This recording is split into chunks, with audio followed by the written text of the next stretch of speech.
Three, two, one. This hangout on air is now live. Good morning, good afternoon, good evening, and welcome to Chattering with Nicholas Vince. And this evening, I'm joined by Ryan Andrews. Good evening, Ryan. Good evening, Vince. How are you? I'm good. I'm very good. Okay, so I think just to start, what time is it over there? I said good evening quite cheerfully, but is it good afternoon for you? It's when it's Nicholas, I think. But no, 2 p.m. here, Toronto time, same as New York time. The whole East Coast of North America, it's 2 p.m. here. Right. Well, Morning on the West Coast. Right. So thank you very much indeed for joining me. And you're not the first person in the world to call me Vince. People call me Vince all the time because I have two first names. Well, Ryan, Andrew, I kind of get the same thing. A lot of people call me Andrew. Like when they walk up, they shake my hand, they call me Andrew, and it's kind of like, yeah, that's not who I am. you do kind of gust, and then of course it goes, well, do I correct them? Because that's just going to be very embarrassing if I have to. Yeah, because you have to. Am I the dick who's just now going to go just point out and just say, But it is so easy, and people just, hey, they remember one of my names. I'm just grateful they've remembered one of my names. I guess that's a good way to look at it. Cool. All right. So just before we start talking about the film Save Yourself, I just wanted to share with a few folks. A quick update on my short film, The Night Whispered. I have now written my first blog. That is up on my website. If you head over to www.nicholasvince.com, you'll find the first blog. And that's basically how the film came about. And kind of what inspired it and so on. And what I'm doing in the blogs is sharing the first page of the script so that to give people an idea of the things that I faced. And so over the next 6 weeks or so, I'll be sharing exactly how things have changed and why I had to make certain decisions, etc. So that's all up, and people can sign up for the newsletter as they're on the website as well if they want to know all about the blog and the making of that movie. And I'm hoping to see another cut fairly soon. I need to chase the editor, come to think of it. But so that's my little plug for me. What else are you working on at the moment? I think Save Yourself is the primary thing you're pushing at the moment. Is that right? Yeah, Save Yourself is the primary thing I'm working on because it's just started the film festival circuit, so I want to get it around.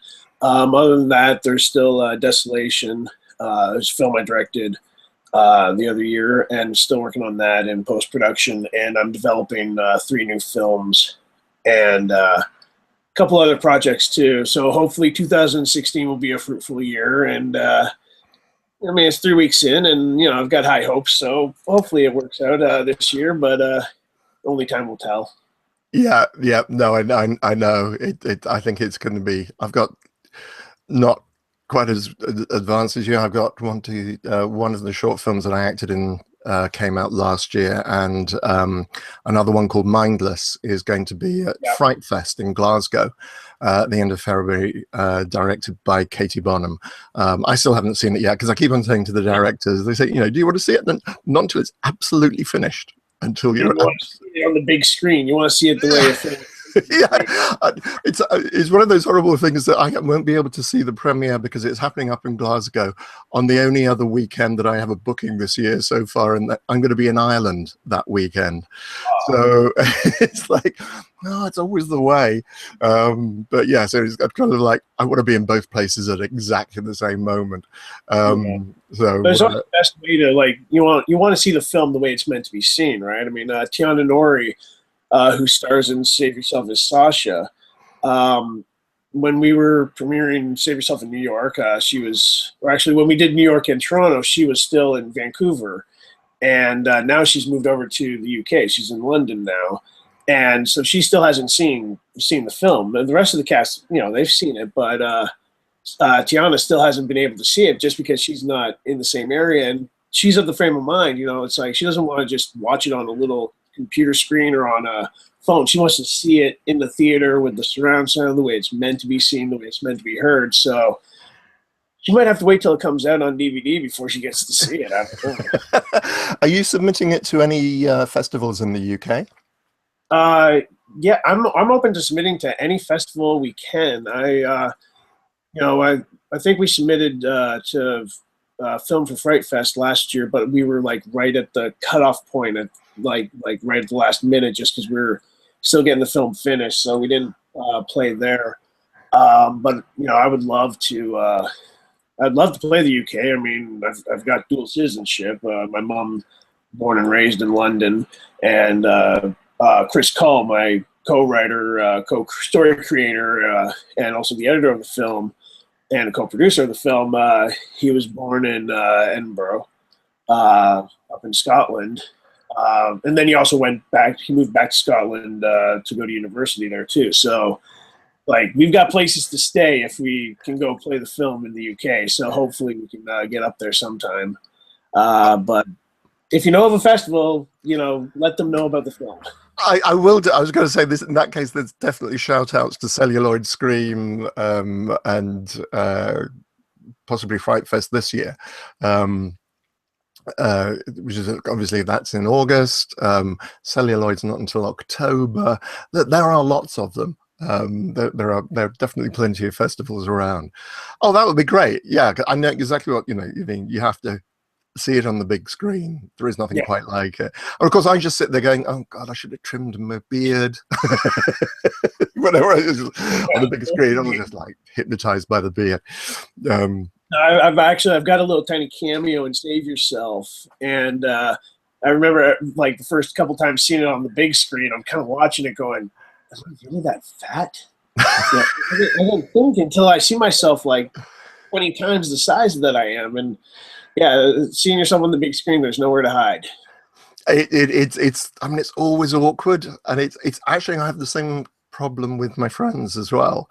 If I know somebody well and then I would see them on the screen, I've probably mentioned this before on the show, it's just like I find it really weird watching them. I find it very difficult to suspend my disbelief. What are you playing around at? You're not like that, really. Yeah. It's Well, so I much. have an interesting story with that is Rye Barrett, who's in Save Yourself as the villain. Um, he did a film a couple years ago with Black Fawn Films, which is a local Toronto horror film company. They made a film called The Drownsman. Um, and in The Drownsman, Rye Barrett plays this, he's kind of like a Freddy, Jason, Michael Myers kind of character, like a killer who died and has come back for revenge. And you know, maybe a lot of it has to do with the makeup. But the whole time watching it, I didn't see, you know, my drinking buddy on screen. I saw like this really scary ass, creepy guy, like, you know, killing all these people. And, you know, I just, usually it's like you see people and you try to suspend that disbelief. You know, it's like, yeah, I know who you are. You know, okay, yeah, I know you're playing a character. It's not really you. But then that one there with the makeup, it was like I remember watching Rye Barrett and just thinking, "Yo, I'm kind of scared of you right now." So how do you know Rye? An amazing performance. It really is pitch perfect as far as I'm concerned. How do you know Rye? Um, well, Rye's grew up a couple hours away from Toronto, where I was living, and I think he lives. No, he does live in Toronto now, but he was working with Black Fawn Films, doing all local different films. Never Lost, If a Tree Falls, films like that, directed by Chad Archibald and Gabriel Carrere. And I remember seeing some of these films and just thinking, yeah, I like this guy. I should, you know, should work with him. And just different networking events around the city. You know, I'd meet him. I'd meet other local filmmakers and local artists, and you know, just you know, had a drink with him one day, saying, "Yeah, I'd love to work with you." And we had already shot Sick, my zombie film that I did prior to Save Yourself, but we were doing some reshoots. We were doing like a day of reshoots and shooting some new scenes. I had a new character, so it was just kind of like, hey, I'd love for you to be a part of the film. Come be in it. And you know, he read the script, liked the character. He was a part of the film, and then since then, it's just always been, you know, seeing him at different events, hanging out, and having a few drinks. So he's become a good friend of mine. But I mean, originally it was just here's another artist who's into horror films like I am. And okay, so let's wind back a bit. You say you're into horror films. What sort of horror films did you start off with? What sort of Um, movies were you watching? Was it as a kid or? oh yeah, yeah. Like I started when I was like 5 years old. Um, I was, I'm the youngest in my family, so you know my older brother. He, when I was like 5 years old, introduced me to Alice Cooper. Right. You know, and so it was like the first record I got was "Welcome to My Nightmare."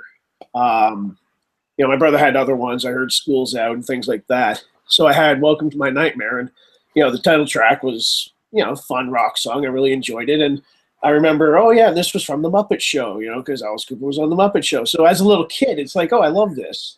And then the second song played, and it was "Devil's Food."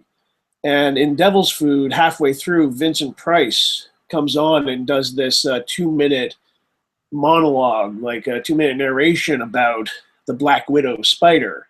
And his voice was like just that thing, like just it captivated me. It drew me in. It's like Alice who? I don't care about Alice Cooper anymore. This guy, this is the guy, right? So um, from that, it's like, oh well, Vincent Price, he's an actor. He does these films, and so I got into a lot of Vincent Price films. And for my parents, you know, who both grew up, you know, like being horror fans as well. You know, they figured, oh well, Vincent Price films, they're okay for a kid to watch. So, you know, I would see like old classic horror films. And when my parents weren't around, my brother, his friends, neighborhood kids, they would show me the Texas Chainsaw Massacre or Friday the 13th. And so I got both ends of the spectrum there. So I've just always grown up a fan of Halloween, a fan of horror films, a fan of music that deals with horror, like Alice Cooper, or, you know, in the 90s, I was listening to a lot of Rob Zombie or White Zombie and Marilyn Manson, that kind of thing, because you know, anything that just had like a horror theme to it was just something I was interested in. You know, a lot of people would think when I was little I used to dress like a goth, but really I just looked at myself as an artist. I wore black. Doesn't mean I'm goth. I'm an artist. So I've just always grown up in horror and horror themed things. Okay, so you say you're an artist. Do you mean a fine artist or just generally an artist? Just generally an artist. I mean, my medium for my art is filmmaking. You know, it's like, do I consider myself more a writer or a director? I'm both, but you know, I think you could just clarify it as I'm an artist. Some artists, you know, they create their art through acting. Some artists create their art through music, and you know, it's like I'm a fan of all types of art, and for me as an artist, the way I choose to show my art is through filmmaking and through writing. Interesting. Okay, cool. So coming back to so this is how you start in horror movies. What's your favorite Vincent Price horror movie? Probably my favorite Vincent Price film. Like I've always been a fan of Dr. Phibes, but I've got to go with Theater of Blood, because that's the one with the Shakespeare where he's killing It all is. the people giving the bad reviews. You know, It's you know, wonderful. with the way the internet is these days, where anybody can write anything and everybody's going to get like negative reviews from somebody, like trolls on the internet saying shit about people, it's kind of like Theater of Blood is a film that should have a remake. You know, because you know Theater of Blood, when that was made, it was Vincent Price as a Shakespearean actor killing people, killing the film, killing the critics based on the performances they reviewed. Fast forward that to present day, you have somebody going after all the trolls on the internet, killing all of them based on the way they review people poorly. Like I'm not into negativity really. Like you know, I'll say I'm an angry person. I'm a you know I'm a frustrated person. I'm a you know I channel all that into my art, but I'm not a negative person. And like on the side when I'm not making movies, I review heavy metal music. And for me, if I don't like it, I won't review it. I don't agree with the idea of like putting something negative out there, because just because I don't like it doesn't mean someone else won't. And it's the same thing with reviews for movies and things like that. I mean, you know, it like for me, it's like I want to see people's recommendations. Like I want to see your top 10 list of the films you loved. I don't want to see your top 10 list of the films you hated. because if you hate them, I don't care. Then, I'd rather just focus on positive than the negative. And so I think maybe Theater of Blood is due for a remake, just to kind of reiterate that kind of situation. It's a really interesting idea. I mean, it's just, of course, I think the great thing is, of course, about Theatre of Blood, and without giving away, the whole premise is he just kills the people exactly as you say, and it's the fact, of course, in those days he can do it because they are a group. It's the critics' circle, I think, a mythical critics circle, and it's very easy to find all these people, and because they're all based in London, and actually physically. Finding trolls would not be the easiest thing in the world to actually go out. Okay. Costly. It'd take a lot of money to travel all over the world. You'd have to really be dedicated to this. It's a great way. You have an actor who wins the Euro Millions lotto and gets 69 million pounds or whatever it is going to be this week, and who just sets off on this trail to find as many of his critics as possible. Just whilst I was asking that question, the reason why I blinked is I've got a gentleman called Joe has just tweeted a question. Who would you like to work with most in the horror genre? Who would you like to work with most in the horror genre? I think probably daily that kind of answer changes for me because, I'd love to work with this person, or I'd love to work with that person. Right now, I'm on a big Sam Neill kick. In the 90s, my favorite films were In the Mouth of Madness and Event Horizon. Both of those films starred Sam Neill. And, for me, it's like he could just add that kind of like just the sophisticated kind of intelligence that Vincent Price adds to a horror film. And I love working with a lot of new actors or younger actors that I don't want to say experienced or inexperienced kind of thing, but I think the one thing that I love about horror is we can lay claim to discovering people. What I mean by that is before anybody saw Jennifer Aniston in the TV show Friends, I saw her in Leprechaun. Or before people saw Mariska Hargitay on Law and Order SVU, I saw her in what's the horror film with the little demons coming out of the toilet? I don't know that one. I think I can vaguely remember the poster, but I can't put somebody will tell us. She was in the original of that. She was in the original of that one. And so that's the thing. It's like horror fans love the fact that they can discover, talent. And then when that talent explodes, it's kind of like, I've always been a fan of yours, or I was a fan before everyone else. It's kind of like horror fans like discovering people. And so I kind of, grew up that way. So I like discovering talent. I like discovering people and saying, I think you're amazing. Let's put you in a film. And then see them grow and be in bigger films and be in bigger films. One of the biggest films, I think, of 2015 that came out of Canada was a film called Bite. It's by Black Fawn Films, and the lead in it, Elma Begovic, she, prior to starring in Bite, her first feature film, was Save Yourself. She played Ry Barrett's wife in the film. So it's kind of like, I like discovering her, putting her in the film.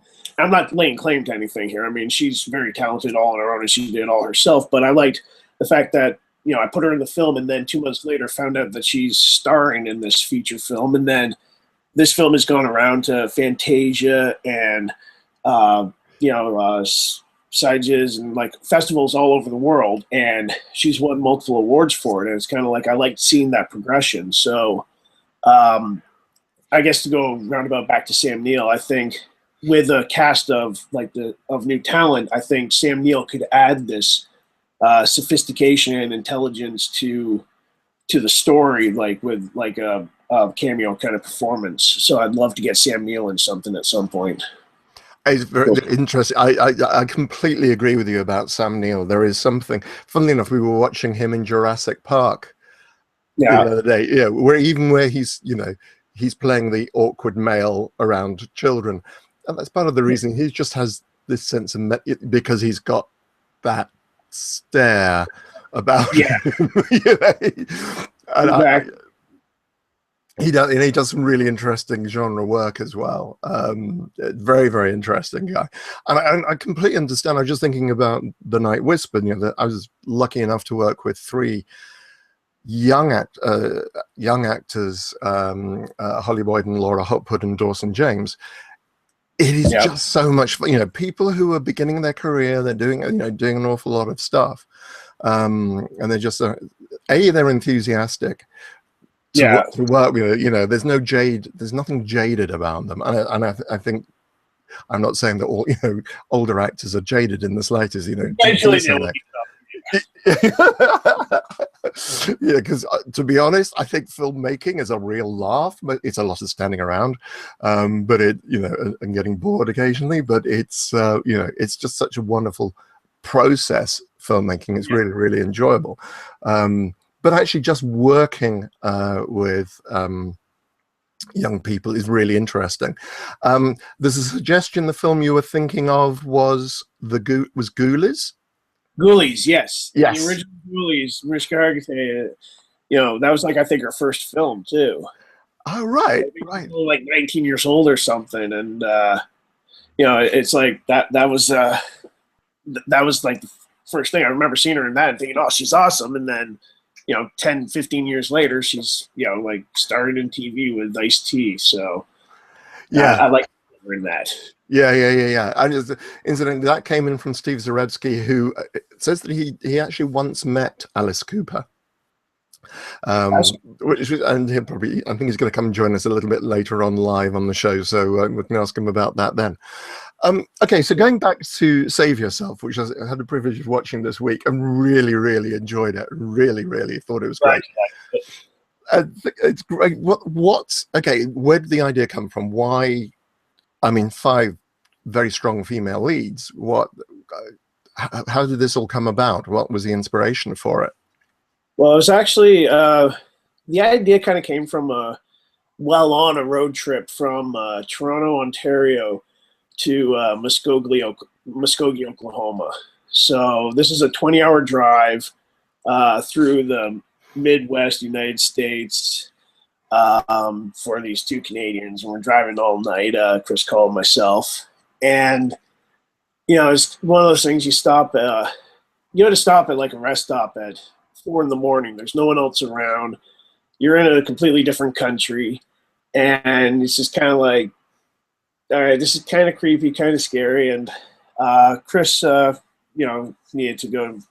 He needed to take a piss. So he took off to the fields around us, leaving me completely alone. So I'm standing there trying to get like a Wi-Fi signal on my phone, and I realize I'm completely stranded, and he's got the keys. If he doesn't come back, I'm completely screwed. And it just started, formulating into this is a story. This is a story. So we have a couple filmmakers on a road trip. Okay, well, I don't want just 1 or 2 because, you need to have like a nice ensemble piece. And for me, I like writing for women more.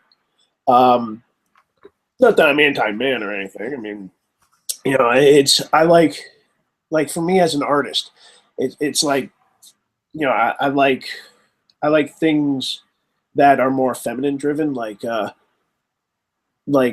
I'm just trying to think of a good example here, but like if you have like a painting of a woman or a painting of a man, usually I'm more drawn to that painting of a woman. Just there's something artistic about it, there's something artful about it. So I like writing for female characters. I think they're stronger, and actually, I think what it is, because I was talking with a few people about it before, and I've said it a couple of times, is I grew up, when I was a little kid, yeah, I loved Vincent Price films, but then when I got to be a little bit older, I was, growing up watching 80s horror films. And I think really what it is growing up watching these 80s horror films, it was always a female who saved the day. Whether you call it the final girl or the virgin character, whatever you want to call it, Ashley Lawrence in Hellraiser, to Nancy in Nightmare on Elm Street, to Alice in Friday the 13th, the guy never saved the day. the boyfriend either died or he stuck around long enough just to kind of help her out, and then he shows up at the end after the girl saves the day. But it was always the female to save the day. And so whether it's a mothering kind of thing, I don't know what it is, but to me it was always females are the only ones who can defeat the villain. So growing up with that, and also musically, I love a lot of music that's, especially in the heavy metal genre, that's performed by women. Like I find it really, like the juxtaposition of, I love like having a woman's voice really deep and grovelly and aggressive. So I've just always been into that kind of thing. So I like writing for women, long story short. And we just kind of thought, this day and age, we need to, Joss Whedon isn't the only person out there who wants to write strong female roles. We could have the typical, okay, well, we have a couple people on a road trip, so we have 2 guys and 2 girls, or boyfriend and girlfriend, and that kind of thing. But it's like, no, that's too normal. If we're gonna do something, let's do something different. If you're gonna expect something, that's the reason why not to do it. So we just decided, well, let's make it all females on a road trip, and we just kind of started developing the story on that drive. And I think by the time, within a week of getting back from that road trip, I had like a draft written and another draft written. And, we spent like a good 6 to 8 months developing the script. How many drafts did you do in that case? Because presumably you're doing other things at the same time. Do you know how many drafts you went through? Oh God, a lot. Never believe the number. Like if somebody says, "Oh, here's a script," and it says draft 6, it's probably draft 12 or draft 2. It's never the draft they say it is, because they're embarrassed of how much or how little they've done it. No, there was a lot of rewrites on it to get it to where it was like ready to shop around. Probably close to a dozen, and then Chris Cull and I met up with Pino Hilali and Alan Ormerod from Post City Sound in Toronto. They've done our post audio on our previous films, and they're getting into actually, because they've been around for 30 years and they are a post production sound facility in Toronto, and so they're actually getting into not just doing post on films, but actually making films. So kind of like, well, you want to make a film? Here's a script, and they fell in love with it and wanted to make it. So from that point on, we brought in Mitch Lackey and IJ Schechter, and kind of to help put some voices into the script and everything. And Mitch and I did a lot of writing back and forth, and probably a lot of chair throwing and fist punching back and forth as well. And I liked working with Mitch because, he would challenge me on a lot of things, and then I would challenge him on a lot of things. And I think at the end of the day, because film is a collective medium, the more people you can work with, it's not an idea of too many cooks spoil the soup. This is a collective medium that we work in. So the more people that you have weighing in on something, as long as there's a proper hierarchy where you have somebody on top to, say yes or no to whatever, the more advice you can get, the more input you can get, and the more support you can get from other people, the better and stronger a project can be. Okay, this is very interesting, because you're saying we were talking earlier on. In fact, there are four credits for the writing of the film, yeah. And you kind of describe that process. How did you physically deal with the fact? How did you bring in everybody's comments? I mean, did you just have one copy of the script in final draft, and then you did all the edits, or was this passing it backwards and forwards, or? Well, it was more passing backwards and forwards between Mitch and I. Like originally with Chris Cull and I, when we were creating the story and the first few drafts of the script, I would do a lot of it, send it to him, get his input, and mainly be like the primary writer on it.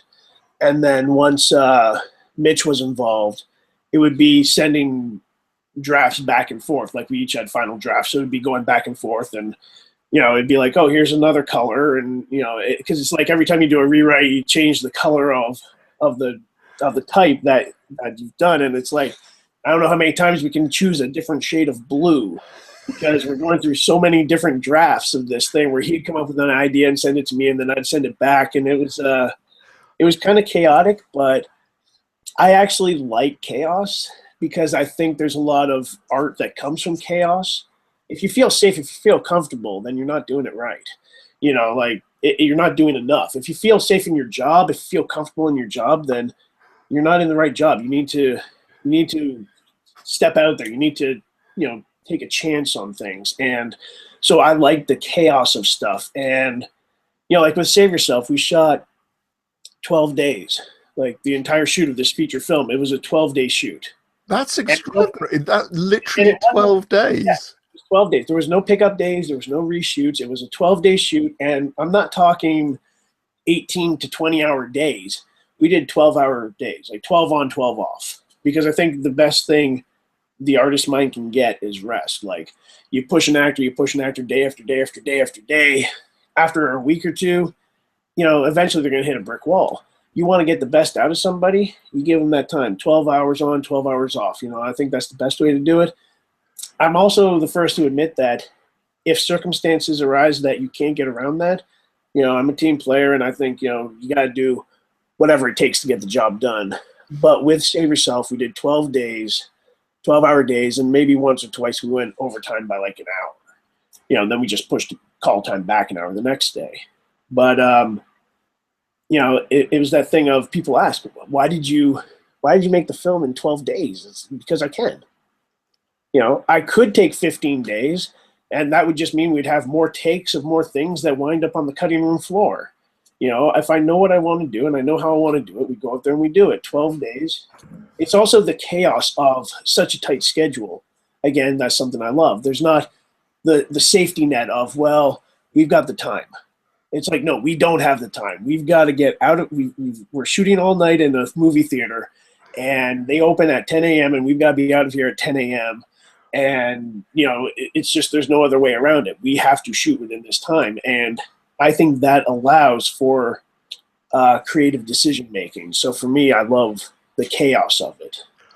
Okay, all right. Okay, so I'm going to drill down onto this a little bit in a few moments, but I just want to share with you a comment from Sandra Struzik. I love that you write such strong female characters. Joss Whedon is one of my favorite filmmakers, writers. He changed my world with Buffy the Vampire Slayer. But I do just want to come back. So, okay, so 12 days. Was that Monday to Friday with weekends? For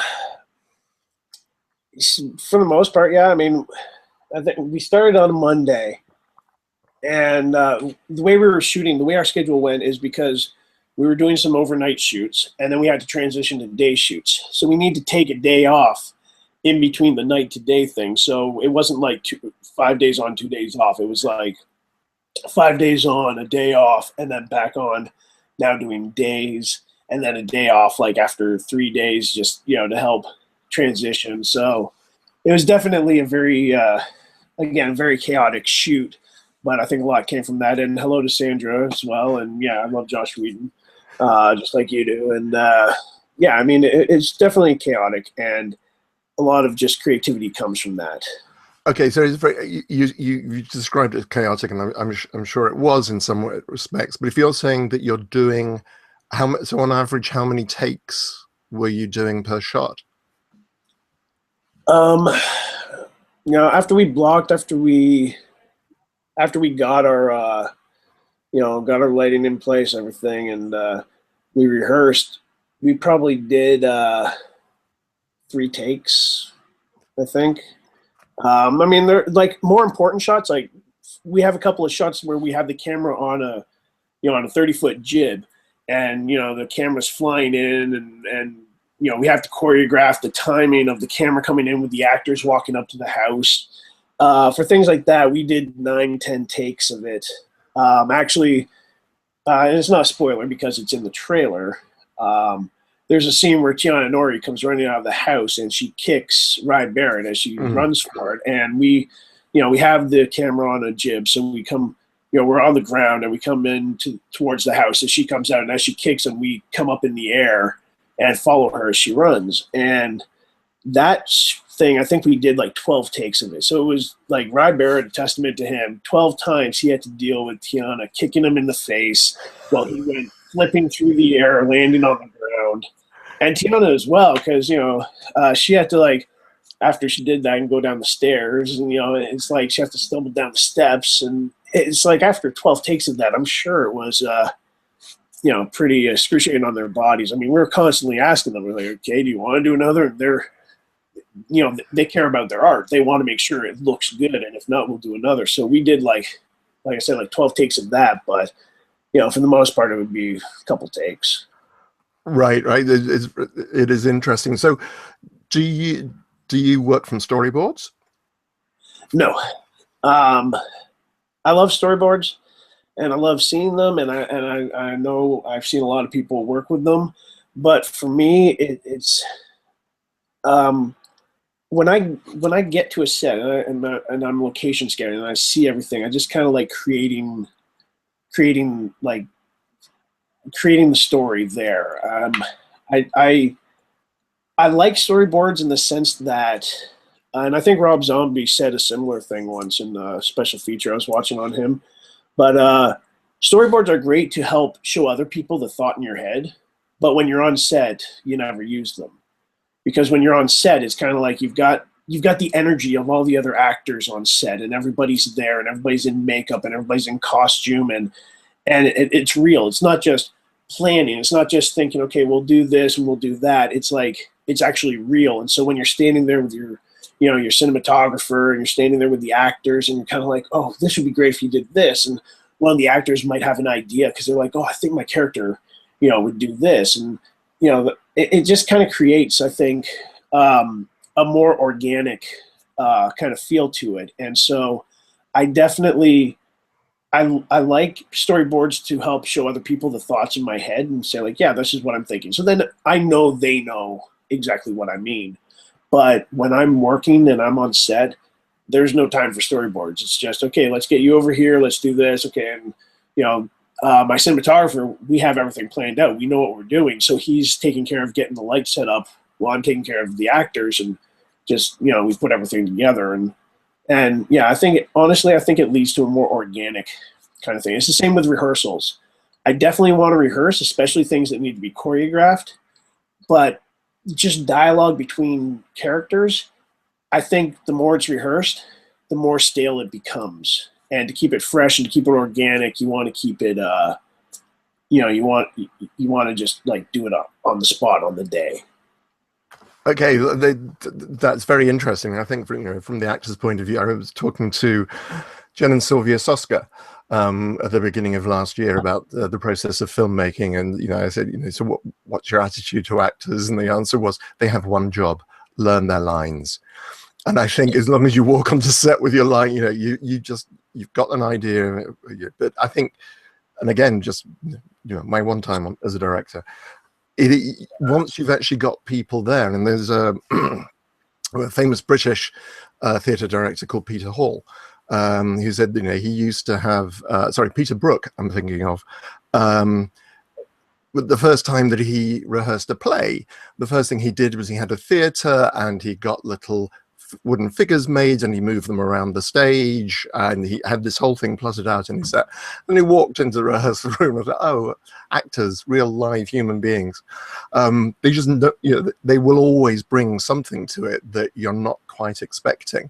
It was really fascinating when we were talking about the short film, because I'd written a script, and I don't know, I don't know if you found the same, but in talking to women particularly, as a man, in my case, particularly as a gay man, it's hard for me to think like a woman in her 20s. And a situation that from a storyline makes perfect sense to me, I think they can bring that truth. And you're saying, no, she wouldn't do that. That just feels unsafe. Why on earth? And you have to think really hard, okay, rather than, but that's the story. Did you find that? Absolutely. I found, like, for me, whenever I meet with an actor for the first time, because I like, even though I don't like doing a lot of rehearsals, I like meeting with my actors a lot, so I can discuss ideas with them and get their input, because it's again, it's a collective medium. But I tell all the actors, especially female actors, because for me it's like, yeah, I'm I can't relate to what's going through the mind of a 22-year-old woman because I'm not a 22-year-old woman. But yeah, I definitely get what you're saying with that, because whenever I meet with the actors, I always say to them, the script is a blueprint. It's kind of like, here's the blueprint. You're the one building the building. And so it's like, it's your character. If you think your character does something or would think something or would try something, awesome. I'm not here to tell you that that's not how your character would be. You know your character. The script is just the blueprint for it. And all I ever ask of any actor is just tell me in advance. That way the cameraman can prepare, the sound guys can prepare. We can all be prepared and we can have it ready for you on set. But if you think that, you know, if you're like a 22-year-old woman and you're playing the part of a 22-year-old woman and you tell me that this is what you would do, who am I to argue with you? We'll just say, okay, great. We'll change everything else around to fit with that. So for me, it's definitely a thing of, you know, I also can't relate to what is it like to be a 70-year-old grandfather, because I've never been one.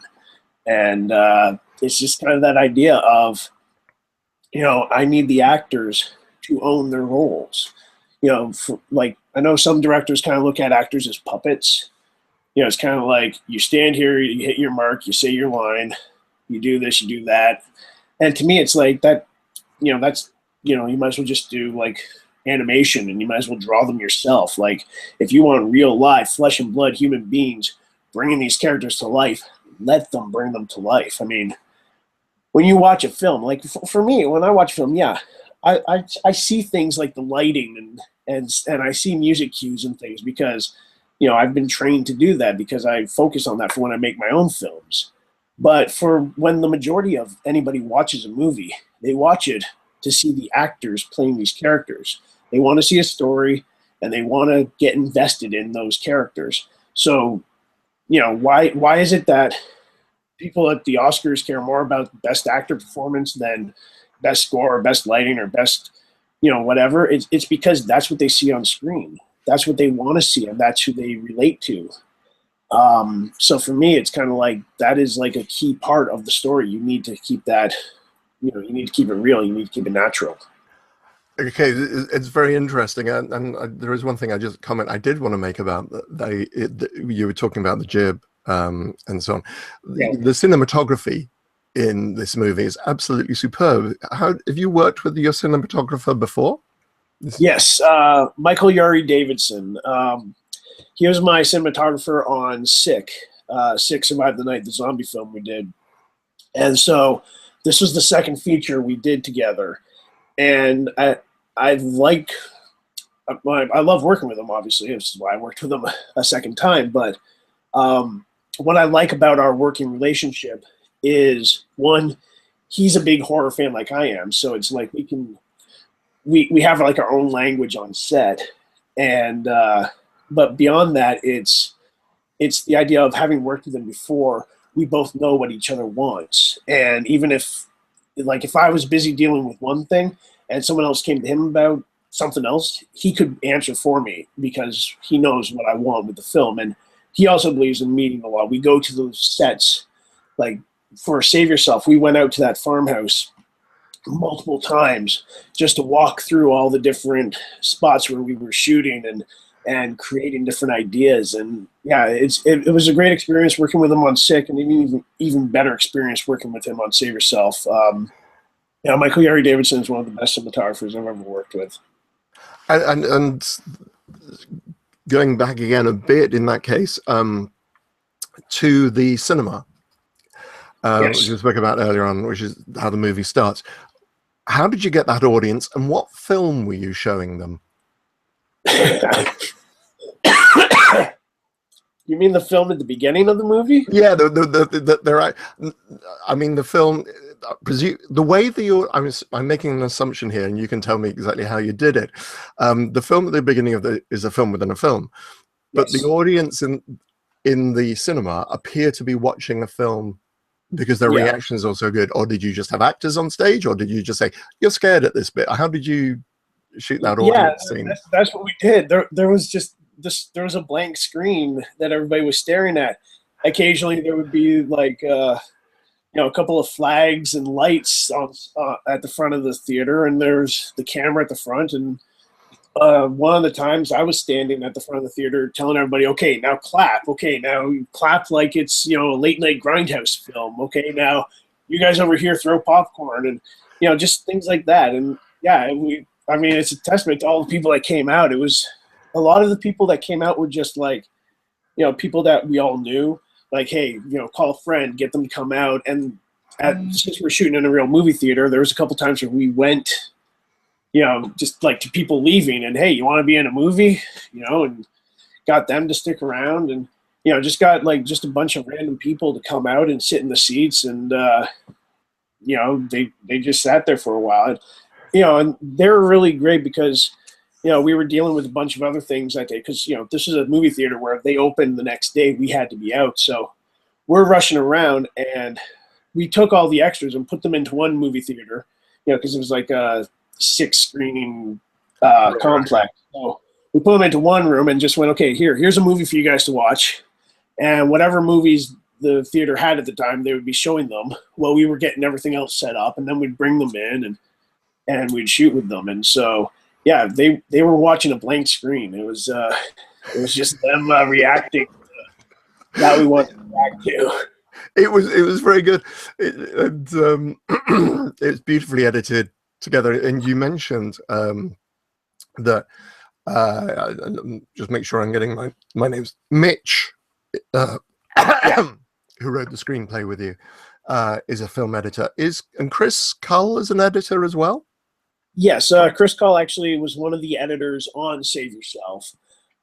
Chris Cull also edited an earlier film of mine called Black Eve, and he's edited a bunch of shorts that I had done. Like I've had a long-standing relationship with Chris where we've worked together on a lot of things. And yeah, Mitch Lackey came from an editing background. He's an editor here in Toronto, and Save Yourself was his first screenplay. And so it was just kind of that idea. If you're an editor, you cut stories together all the time.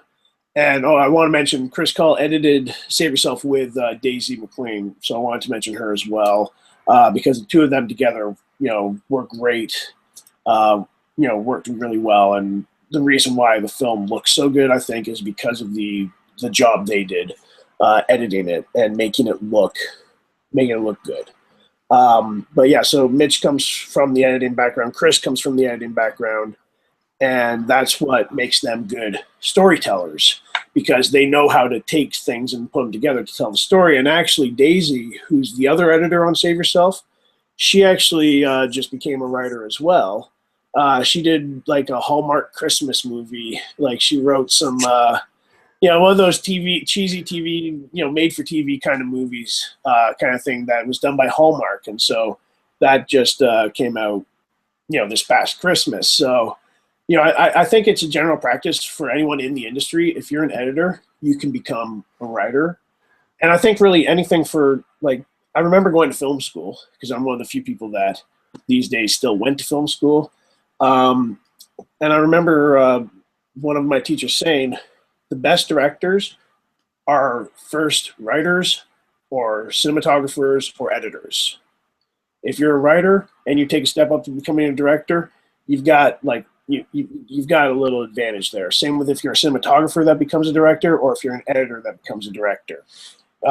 As opposed to people who just kind of like one day goes, I want to direct a movie, and goes to direct a movie. It's like, knowing the technical side of storytelling is like really crucial, I think, to telling the story properly.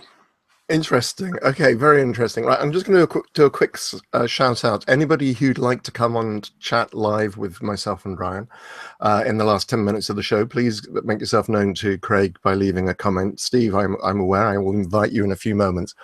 Whilst all that's coming in, a comment from Sandra. How did you find the locations?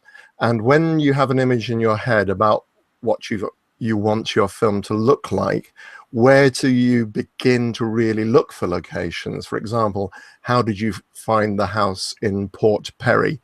So I think, so the question is about vision in your head, because obviously you don't have a location although sometimes you may have. How did that come about? Well, usually for not just on Save Yourself, but for anything, it's, you have your heads, your producers, your director, everybody sitting there, and it's kind of like, okay, we need to find this location. On a bigger budget film where they make films for $10 million, $20 million, they've got the money to go hire a location manager to go out and source it all for them. But in the independent film world, where we make films without $10 million, we've got to do it ourselves. And we go out there, kind of like, okay, does anyone know where we can get a rest stop? And, there were nights where myself, Chris Cull, and one of our executive producers, Alan Ormerod, we were driving around, and I was driving, and Chris and Alan were on their phones using Google Maps, looking for places that could resemble, a rest stop. And we'd get there, and it'd be like, no, this is no good. And the rest stop was the hardest location to find. Luckily, we stumbled upon a park attached to a yacht club just outside of Toronto. And so that's where we just, shot this way and didn't show things over here and made it look like a rest stop. As for the house in Port Perry, my wife's from Port Perry, so she went to high school there, so I know the area, but it was our executive producer, Pino Halili, who's, I think, got family in Port Perry as well. He was driving around, and it's just the idea of, here's this beautiful secluded house. Let's take a look at it. And we took a look at a few others, but that one, when we saw it, it was just so beautiful. And like a lot of the props, like the telephone, like the old-fashioned telephone that they use in it, that was actually in the house. Like this house came equipped with like half of its set deck because it looked like it was such an old-fashioned place. So the location we found in Port Perry, we got thanks to Pino. As far as what it looks like in my head is, I try not to let my expectations get too high, because then I'll be disappointed if we can't find exactly what I want. And the reality is, unless I have a $50 million budget, I may not get exactly what I want. So I know how to manage my expectations. I know how to sit here and say, okay, I want a rest stop. I want a rest stop to look like the rest stop that I saw in Missouri when I was driving through it 2 years ago. Okay, well, the reality is I'm not going to get that. So I try not to think of what it looks like. I just try to look at every place I see, with a fresh pair of eyes and say, okay, yeah, this works, or it doesn't. Okay, cool. Because it really is just such a beautiful shot. Just whilst I'm waiting for people to come and join us, I think Steve and possibly I'm hearing something rumbling in the background, but I can't see anybody. What camera did you film on? We shot on the Red Epic with anamorphic lenses. So we shot at 2:3:9 ratio. And we primarily shot with two lenses, the 40 millimeter and then the 75 millimeter for close-ups, or the 85 millimeter for close-ups. And we primarily shot with just those two. There's a couple other shots in the film where we shot with a different lens to give it more of a wider aspect ratio or not wider aspect ratio, but just a wider angle for when they were walking up to the house. But my specific reasoning for wanting to shoot anamorphic, which also related to what Michael Davidson wanted, was because we have 5 lead women as well as a couple of villains, and so we have such a big cast, to be able to fit an ensemble cast in the shots without having so many different edits, to be able to fit all these people into the film. The main thing we had to do was have that aspect ratio of 2:3:9. So it was like right off the bat we knew we had to shoot anamorphic. Okay, and we've just been joined by Jonathan, and Steve has just joined us as well. Hi, Steve. Hi. Jonathan, we're getting a lot of rustling from you. I've just muted you for the moment. Steve, what's your question for Ryan? When will Save Yourself be getting a Blu-ray release in Canada? Well, it's one of these fun things where it takes a long time, because once you finish the film, then you start playing festivals, and then you got to play festivals for anywhere between 6 months to 18 months, and then you get it released. So it will get released. I know that. It will get released in Canada, obviously. As for exactly when, I don't know. We only started playing festivals 2 months ago. We played New York and we played Toronto, and so we're going to continue playing festivals this year. And as far as how long we play festivals for, I know we're going to be playing them into the spring. I know we're going to be playing festivals into the summer. And as far as what comes after that, I'm not really sure. So I would like to hope that it will be coming out on Blu-ray and DVD and coming out on video on demand and all that stuff. I'd like to hope it comes out in 2017. I know it's a long way off, but it's just it's the long process of making movies. It's like once it's done, it's never done. It's like it's done, and then you gotta keep doing more stuff before it's finally out there. Okay, cool. Jonathan, let me just bring up some sound on Jonathan. Thank you very much, Steve. Jonathan, what's your question? I'd just like to get Ryan, I'd like to get your views on horror remakes at the moment. And is there a particular horror movie that you think should never, ever be remade? Well, my personal opinion on remakes in general, well, as a storyteller, it's like I've got all these original stories. I don't see a need to retell something that's already been told. So to me, it's like I would rather spend my money on, seeing a new film. The best way I can compare it is, it's like people, like bands release greatest hits albums. It's like I don't want a greatest hits album because I already have those songs. I don't need a compilation of those tracks. I want to hear new material, and so for films, I want to see new material. My favorite films of the past couple of years have always been new films, new ideas, not remakes. That being said, I don't get as angry about remakes as everybody else does. Like you go on the internet and you see everybody bitching and complaining about the Texas Chainsaw Massacre remake or this remake or that remake. If you don't like it, don't watch it. Personally, but I remember talking to Debbie Rochon when I was working with her on my film Sick, and one thing she said about remakes is if it wasn't for the remake of Cape Fear with Robert De Niro, she would never have known about that film. Because that was a classic film from the 50s that she only knew about because Martin Scorsese remade it. So to remake Cape Fear, and Cape Fear is a great horror film, but if it wasn't for remakes, and if it wasn't for all these horror remakes, nobody would have seen Cape Fear. And Cape Fear is an awesome movie. So I don't get all up in arms about it as everybody else does. I just choose not to watch it. But personally, yeah, for me, like as a fan of horror, I would rather see a new story. I'd rather see a new Freddy Krueger than a remake of Freddy Krueger, or a new Jason Voorhees than a remake of Jason.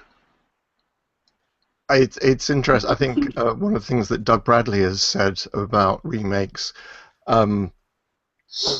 is, if it's 30 years after the original, then you are going to have a new audience, exactly as you've just explained. They're not likely to want to watch a 30-year-old movie. And I think a lot of it, of course, is because back in those days, it was the difference between color and black and white. Yeah. And God forbid that people colorize black and white movies. There are going to be these, there does come a time when a story can be retold because it's going to represent something different to a new generation. Gentlemen, if you can hold on just a few moments. Jonathan, I know you have some news you want to share with us. You can bear with me. We've had a question in from Kim Lehman, which will be the last one that I'm going to be asking you.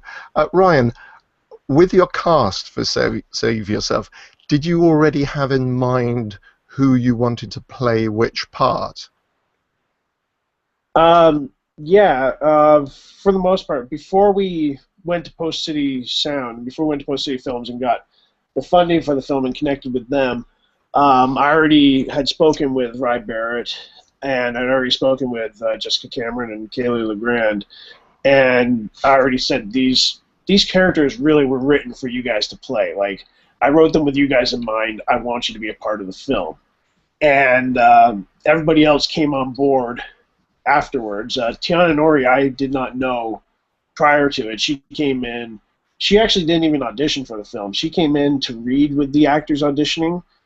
So she was helping out our casting director, and I just thought she had the perfect look and she had the perfect attitude.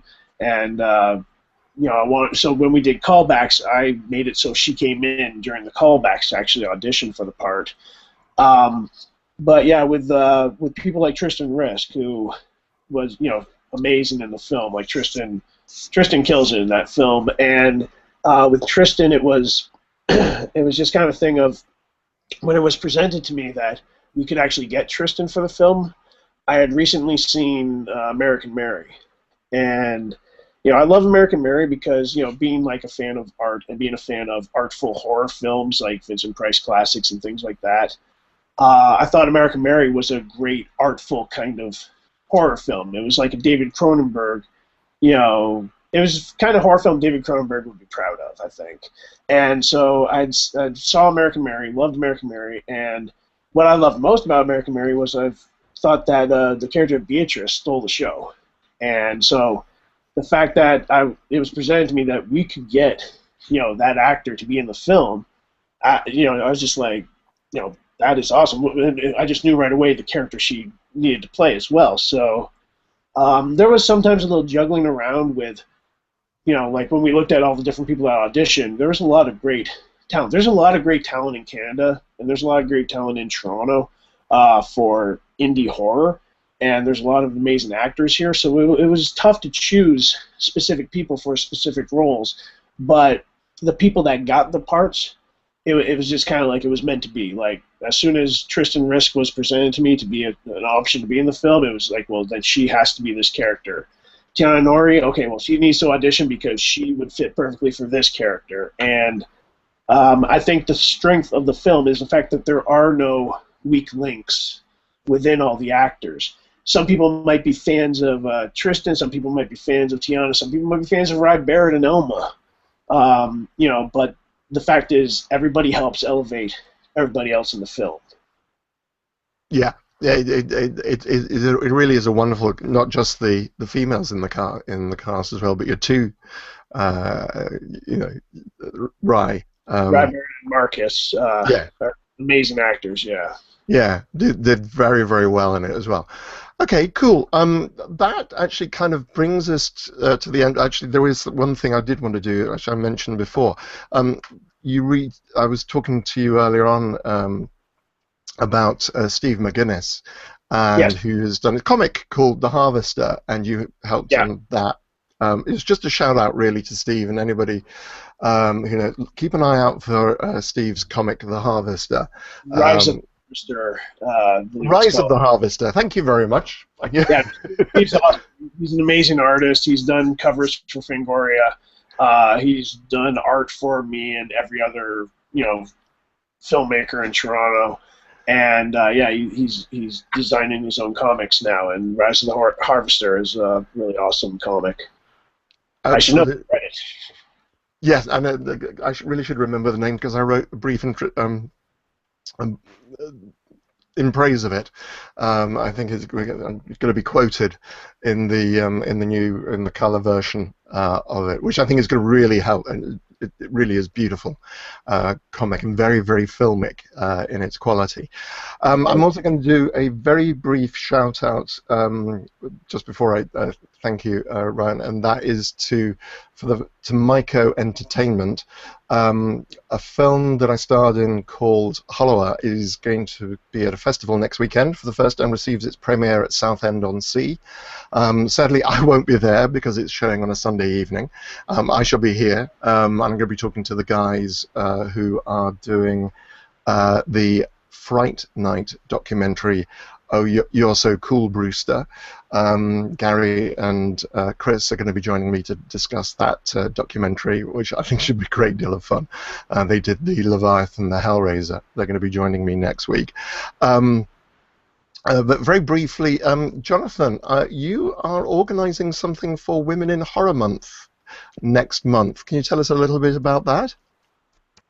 Yeah, I've been announcing it since New Year's Day. Basically, what I'm doing is a night event to celebrate Women in Horror Month. It's Tuesday, February 23rd at the, try and pronounce it, the Whirled Cinema. It's spelled Whirled, so it's Whirled as in whirling around, but yeah, Whirled Cinema, yeah. Cinema, yeah. So I'll say it in a funny accent, it'll probably sound better. Whirled Cinema, Tuesday, February 23rd. There's 8 shorts have been announced from the likes of Katie Bonham, Chelsea Burge, Guerrero, Abigail Blackmore, and many others, Patricia Chica. I'm trying to get all fucking 8 in there. Don't worry about that. You're breaking up a little bit, Jonathan, as well. So it's on the 23rd of February. Yes. You've got an event on Facebook. If you share to my timeline, and I'll share it in the chattering group. Can I announce it? Yep. And Yep. then I'll make sure that everybody gets the information. I'm gonna post it on Facebook anyways immediately. So sorry, my connection's a bit off this evening. I apologise. That's all right, Jonathan. Don't worry. I'll make sure that people know about it. Okay, guys. Ryan, I just wanted to thank you very much indeed for joining us this evening, and thank you to Steve and Jonathan for coming on and asking questions, and everybody else who's been on and asked questions. Yeah. And good night. Good night, everyone. Good night. Good afternoon for us here. Yeah, absolutely. Good afternoon for us here in Canada. Have a nice afternoon. Have a nice evening, folks. Take care. Bye. And